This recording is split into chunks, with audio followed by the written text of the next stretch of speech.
তুমি কি জানো, কষ্ট সবসময় শাস্তি নয়, অনেক সময় কষ্ট আল্লাহর ভালোবাসার সবচেয়ে বড় প্রমাণ।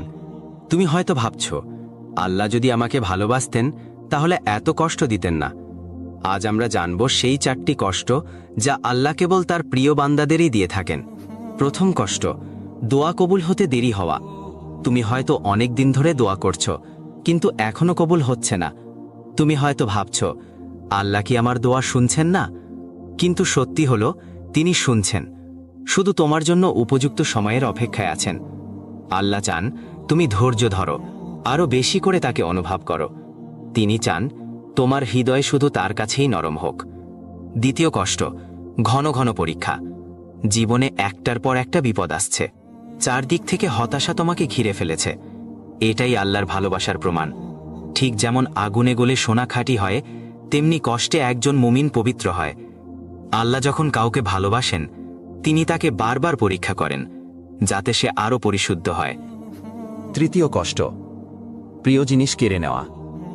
তুমি হারিয়েছ ভালোবাসা, কাজ, অর্থ কিংবা কোনো মানুষকে। হয়তো ভাবছ, কেন?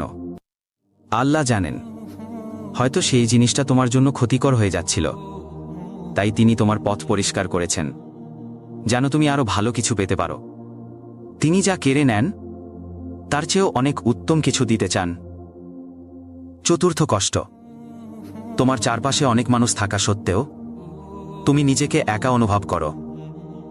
এই একাকিত্ব তোমাকে বোঝানোর জন্য যে তুমি সবার কাছে ছিলে, কিন্তু আমার কাছে আসোনি।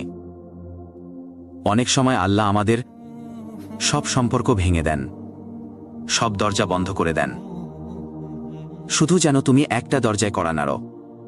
এই 4টি কষ্ট যদি তোমার জীবনে থাকে, তবে ভয় পেও না। এই কষ্টগুলো আল্লাহর ভালোবাসার চিহ্ন। তিনি তোমাকে ভালোবাসেন। তুমি যদি ধৈর্য ধরো, তাহলে এই কষ্টগুলোই তোমার জীবনের সবচেয়ে বড় নিয়ামত হয়ে দাঁড়াবে। ভুলে যেও না, আল্লাহ কখনো